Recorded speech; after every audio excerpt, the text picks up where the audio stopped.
शिवकाली संवाद चैनल पर आप सभी का स्वागत है। जय माता दी सभी को। अगर मेरे चैनल पर नए हैं तो चैनल को सब्सक्राइब करें। शिव शक्ति दरबार दीवानी माँ वैष्णो की चैनल पर भी मुझे सपोर्ट करें। इंस्टाग्राम पर भी मुझे फॉलो करें। आइए चर्चा करते हैं अपने विषय से संबंधित। आज का विषय है मेरे एक सब्सक्राइबर का ही प्रश्न कि मंदिरों की हाजिरियाँ कैसे भरें। हाजिरी क्या होती है, क्या क्या फ़ायदे होते हैं हाजिरी देने के। सबसे पहले तो बच्चों हाजिरी क्या होती है ये समझें। जैसे कि आप सभी हाजिरी शब्द से ही समझ रहे होंगे कि हाजिरी का मतलब है उपस्थिति। वह चाहे स्कूल में हो, कॉलेज में हो, ऑफिस में हो या फिर मंदिर या देवालय में ही क्यों ना हो, कहीं भी अपनी उपस्थिति दर्ज कराना ही हाजिरी कहलाता है। अब बात आती है मंदिरों की हाजिरी कैसे भरी जाती है या मंदिरों में हाजिरी कैसे दी जाती है।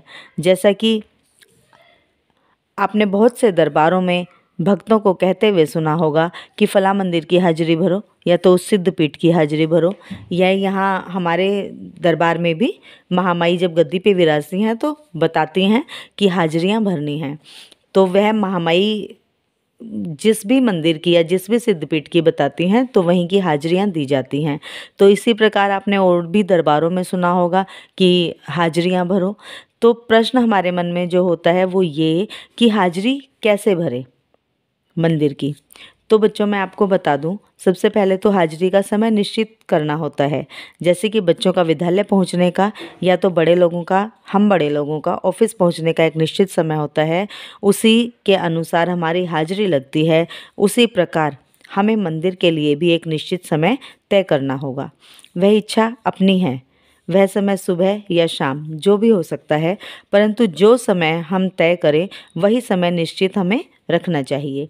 जैसे कि हम बात करें माँ काली की हाजिरी देने की, तो हमें माँ के मंदिर की हाजिरी प्रतिदिन या तो साप्ताहिक या तो मासिक जैसे भी देनी है, दिन व समय निश्चित करना होगा हमें।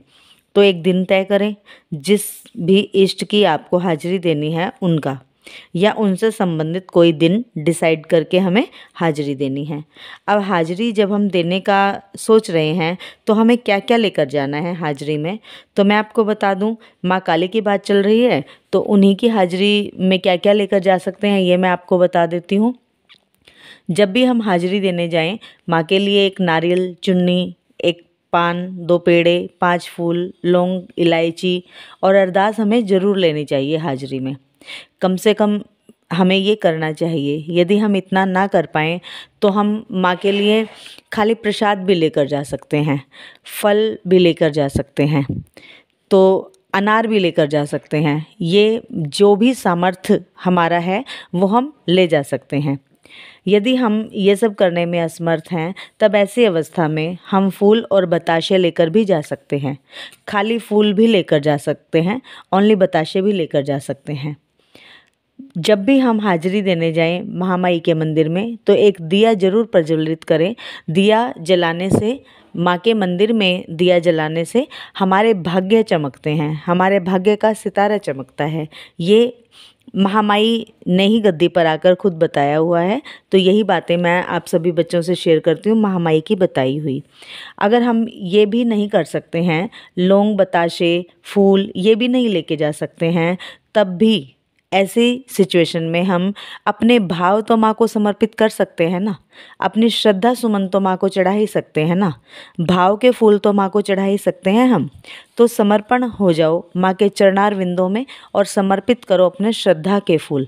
भाव रूपी भोग माँ को दो, माँ यह हाजिरी भी स्वीकार करेंगी, क्योंकि माँ तो केवल भाव की ही भूखी हैं। बस लगन होनी चाहिए माँ के लिए आपके हृदय में। हाजिरी देने के फ़ायदे के बारे में अगर बात करें तो हाजिरी देने से सबसे पहले तो आपके पाप कर्मों का नाश होता है, आपके पुण्यों में वृद्धि होती है, आशीर्वाद मिलता है संबंधित देव का आपको, आपके घर में सुख शांति होती है, बरकत आती है। अगर मैं ये भी कहूँ कि हाजिरी देने से वांछित मनोकामनाएं पूरी होती हैं तो कोई अतिशयोक्ति नहीं होगी, क्योंकि मेरी महामाई माँ काली की हाजिरियाँ भरने से तो असंभव भी संभव हो जाता है। तो हाजिरियाँ निश्चित संख्या में भी की जाती हैं, जैसे कि 5, 7, 11 या 21 जो भी हम संकल्प ले लें कि हमें इतनी हाजिरियाँ देनी हैं, तो ये निश्चित हाजिरियाँ कही जाती हैं। तो हाजिरियाँ जो हैं वो निश्चित संख्या में भी की जा सकती हैं और अनिश्चित हाजिरियां भी की जा सकती हैं, जिनका कि कोई मोल ही नहीं होता है। अनिश्चित हाजिरियां भरने का हमारा तरीका है कि हम एक बार जब हाजिरी देनी शुरू करें, जैसे महामाई माँ काली की ही बात हो रही है, तो शनिवार की हम जब हाजिरियां भरनी शुरू करें तो हम शनिवार को हाजिरी देने जाएंगे ही जाएंगे माँ की, और समय भी निश्चित होगा। महिलाओं की यदि बात करें, महिलाएं फिर ये कहती हैं कि अशुद्धि का समय आ गया, तब हमारी हाजिरी बीच में रुक जाएगी। उस समय पे हम क्या करें? तो उस समय के लिए मैं आपको बता दूं, महिलाओं का यदि वह कठिन समय आ जाता है बीच में, तो उस समय उस महिला का पिता, पुत्र, पति, संतान कोई भी हाजिरी देने जा सकता है। अपना प्रतिनिधित्व करवाते हुए वह महिला अपनी तरफ से अपने घर के किसी सदस्य को हाजिरी देने के लिए भेज सकती है।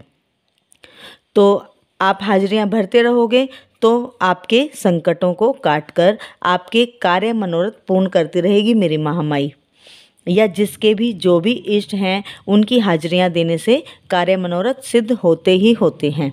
यह तय है। जितने भी आपके जीवन में दुख, पीड़ा, संकटों का सामना भी आपसे होता है, तो माँ भवानी आपके जीवन में आने वाले संकटों को भी हटाती हैं। ये मेरा अपना अनुभव ही बताता है। तो इस प्रकार कोई भी अपनी हाजिरी अपने इष्ट के लिए लगा सकता है। जिन्हें माँ भगवती की हाजिरी लगानी है वो माँ की हाजिरी लगाएं, माँ उनकी हाजिरियाँ कबूल करें। ये भी मेरी महामाई के ही आदेश हैं कि जो भी हाजिरियाँ सच्चे मन से, सच्चे भाव से लगाएंगे, उनकी हाजिरियाँ माँ अवश्य ही स्वीकार करती हैं और मनोवांछित फल भी उन्हें देती हैं। तो ये थी आज की महत्वपूर्ण जानकारी। पसंद आई है तो वीडियो को लाइक ज़रूर करें, कमेंट ज़रूर करें। मिलते हैं अपनी अगली वीडियो में एक नई जानकारी के साथ। तब तक के लिए जय माता दी सभी को। जय शिव शक्ति, जय महाकाल, जय महाकाल।